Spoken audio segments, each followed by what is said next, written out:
Hi friends, welcome to Madan Rajan hooking channel. இன்றைக்கு நீங்கள் பார்க்க போகிற வீடியோ தூக்கி போடக்கூடிய பழைய துணியை வச்சு எப்படி ரீயூஸ் பண்ணலாம் என்ற ஐடியா தான் பார்க்க போகிறீங்க. வீடியோவை முழுமையாக பாருங்க. பிடிச்சிருந்தா சேனலை மறக்காமல் சப்ஸ்கிரைப் பண்ணி பக்கத்தில் இருக்கிற பெல்லையும் கிளிக் பண்ணி ஆல் என்ற ஆப்ஷனை நீங்கள் கொடுத்தா தான் நான் போடக்கூடிய ஒவ்வொரு புதிய வீடியோவும் நோட்டிஃபிகேஷனாக வந்து சேரும்.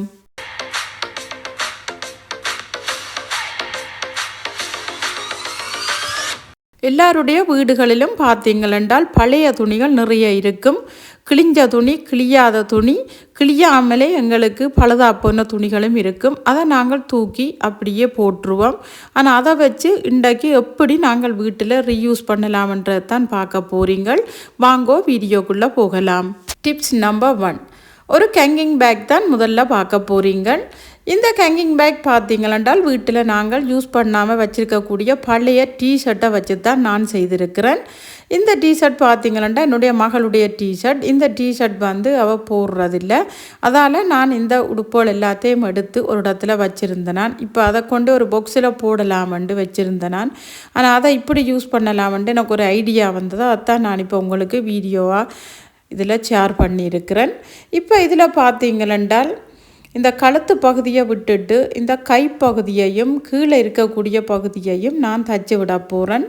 நீங்கள் உங்கள்கிட்ட ஒட்டுறதுக்குரிய குளூ இருந்தால் நீங்கள் அதை ஒட்டி விடுங்கோ. நான் இதை தையல் மிஷினால் தச்சு விட போகிறேன். நீங்கள் ஊசி நூலால் கூட தச்சு விடலாம்.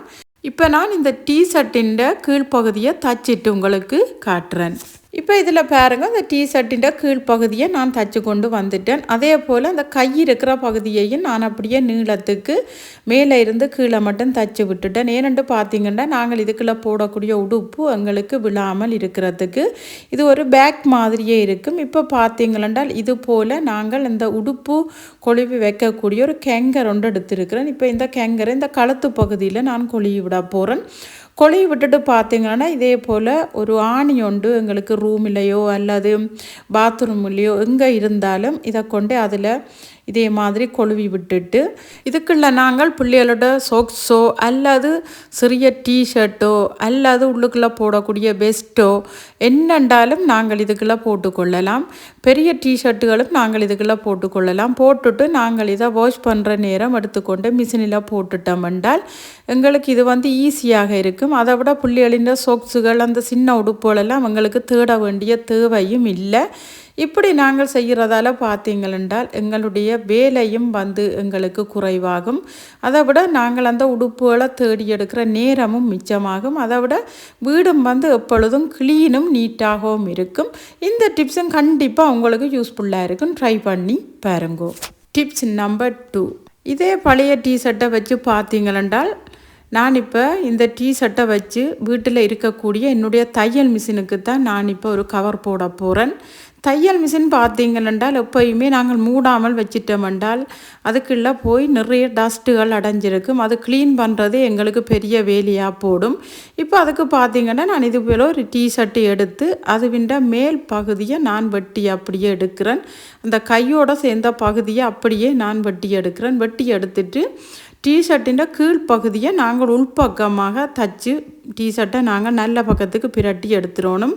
இப்போ இது போல் பாருங்கள், இந்த தையல் மிஷின் மூடாமல் இருக்குது. இப்போ நான் இந்த டிஷர்ட்டை வச்சு இந்த தையல் மிஷினை நல்ல வடிவாக கவர் பண்ணி விட போகிறேன். இப்படி நாங்கள் கவர் பண்ணி விடுறதால பார்த்தீங்கன்னா எங்களுக்கு எந்த விதமான டஸ்ட்டுமே இந்த மிஷினில் படாது. அதை விட எங்களுக்கு இந்த தையல் மிஷின் க்ளீன் பண்ணுற வேலையும் எங்களுக்கு இருக்காது. எப்போ என்றாலும் நாங்கள் இந்த தையல் மிஷினை எடுத்து உடனே யூஸ் பண்ணலாம். நாங்கள் கவர் பண்ணியிருக்கிற இந்த டிஷர்ட்டை மட்டும் நாங்கள் எடுத்து வாஷ் பண்ணிட்டோமென்றால் எப்பையும் இது எங்களுக்கு பார்க்கும்போது நல்ல நீட்டாகவும் அழகாகவும் இருக்கும். இது தையல் மிஷினுக்கு மட்டுமில்லை, நாங்கள் வீட்டில் யூஸ் பண்ணக்கூடிய எங்களுடைய மிக்சி, கிரைண்டர் எல்லாத்துக்கும் நாங்கள் இது போல் யூஸ் பண்ணி கொள்ளலாம். இப்படி நாங்கள் யூஸ் பண்ணுறதால எப்பயுமே பொருட்கள் நீட்டாகவும் புதுசு போலவும் இருக்கும். இதால் எங்களுடைய பணமும் மிச்சமாகும், எங்களுடைய வேலையும் மிச்சமாகும். இந்த டிப்ஸும் கண்டிப்பாக உங்களுக்கு யூஸ்ஃபுல்லாக இருக்குன்னு ட்ரை பண்ணி பாருங்கோ.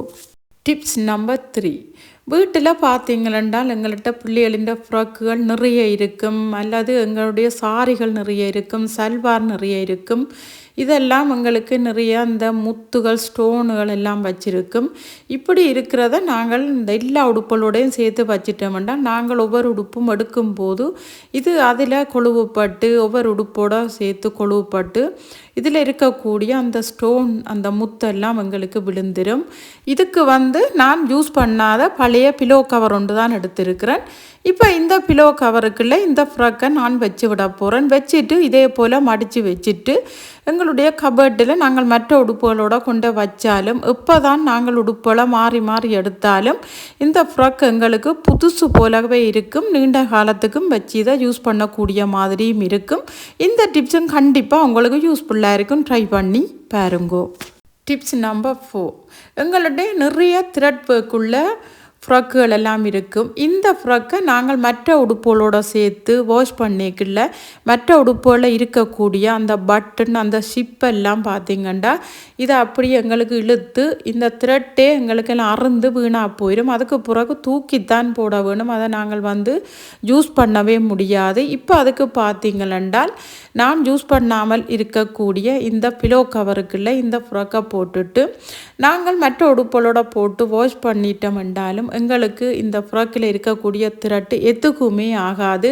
அப்படியே எங்களுக்கு புதுசு போல் இருக்கும். ஆனால் நல்ல பர்ஃபெக்டாக இதை வாஷ் பண்ணி எங்களுக்கு இருக்கும். இந்த டிப்ஸும் கண்டிப்பாக உங்களுக்கு யூஸ்ஃபுல்லாக இருக்கும். ட்ரை பண்ணி பாருங்கோ. டிப்ஸ் நம்பர் 5, எல்லாருடைய வீடுகள்லேயும் நிறைய பிலோக்கள் வாங்கி வைப்போம். ஏனெண்டா விசிட்டர்ஸ் வாரண்டா கட்டாயம் பிலோக்கள் வேணும். அதுக்காக நாங்கள் பிலோக்களை வாங்கி அப்படியே அடுக்கி வச்சிருவோம். அது பார்த்திங்கன்னா நாள்பட அதில் டஸ்ட்டு படிய ஆரம்பிக்கும். அப்படி டஸ்ட் படிஞ்ச பிலோவை எங்களால் துவைச்சி காய விட முடியாது. பிலோக்கள் எப்பையும் டஸ்ட் இல்லாமல் நாங்கள் பத்திரமா வைக்க வேணும். அதுக்கு பார்த்திங்களா நாங்கள் வீட்டில் யூஸ் பண்ணாமல் இருக்கக்கூடிய எங்களுடைய ஃப்ராக்கோ அல்லது சோட்டியோ அல்லது எங்கள்கிட்ட இருக்கக்கூடிய டவலோ ஏதாவது ஒன்று நாங்கள் எடுத்து இதை இப்படியே நாங்கள் சுற்றி போட்டு கட்டி இப்படி வச்சிட்டோம்னால் இந்த பிலோ எத்தனை வருட காலமானாலும் டஸ்ட் பிடிக்காமல் எங்களுக்கு இருக்கும். தேவைப்படுற நேரத்தில் நாங்கள் எதுக்குள்ள போட்டு இந்த பிலோ எல்லாத்தையும் கட்டி வச்சிருக்கிறோமோ அந்த பழைய துணியை மாத்திரம் நாங்கள் எடுத்து வாஷ் பண்ணிட்டோம்னால் எங்களுடைய பணமும் மிச்சமாகும், எங்களுக்கு வேலையும் இருக்காது, எங்களுடைய பிலோவும் புதுசாகவே இருக்கும். இந்த டிப்ஸும் கண்டிப்பாக உங்களுக்கு யூஸ்ஃபுல்லாக இருக்கும். ட்ரை பண்ணி பாருங்கோ. டிப்ஸ் நம்பர் 6, இது பார்த்தீங்களென்றால் ஒரு பழைய சாரம் தான். இந்த சாரத்தை நான் முதல் ஏற்கனவே யூஸ் பண்ணி போட்டு அதில் அரைவாசியை நான் இப்படியே வச்சிருக்கிறேன். இப்போ இதை என்னத்துக்கு யூஸ் பண்ண போகிறேன்னு பார்த்தீங்களென்றால் நான் டோர் மெட்டாக தான் நான் யூஸ் பண்ண போகிறேன். இது நல்லா கொட்டு நின்றதால் எங்களுடைய ஈரத்தை இது நல்ல வடிவாக இழுத்து வச்சிருக்கும். அதை விட இதை நாங்கள் வாஷ் பண்ணி போட்டாலும் கெதியாக எங்களுக்கு இது காஞ்சிரும். இப்போ இதை பார்த்தீங்களென்றால் 4ஆக மடித்து போட்டு நான் சுற்றி வர எல்லாம் தச்சு விட போகிறேன். தச்சு நான் எல்லாம் உள்பக்கம் பிரட்டி போட்டு அதை ஒரு 2-3 தையல் மேலால் நான் போட்டு விட போகிறேன். போட்டுட்டு நான் உங்களுக்கு காட்ட அப்போ உங்களுக்கு விளங்கும். இங்கே பாருங்க, இதே போல் நான் தச்சு விட்டுட்டேன். இப்படி நாங்கள் தச்சு விடுறதால உள்ளுக்குள்ளே துணி எங்களுக்கு சுருங்காமல் நல்ல நீட்டாக இருக்கும். இப்போ நாங்கள் இதை எந்த இடத்துக்கு டோர்மேட் தேவையோ அந்த இடத்துல நாங்கள் இதை விரித்து விடலாம். விரித்து விட்டுட்டு அப்பப்போ இது ஊற்றியான பிறகு நாங்கள் எடுத்து துவைச்சி போட்டு திருப்பியும் நாங்கள் இதை யூஸ் பண்ணலாம். இப்படி யூஸ் பண்ணுறதால எங்களுக்கு டோர்மேட் வேண்டிய பணமும் மிச்சப்படுத்தலாம்.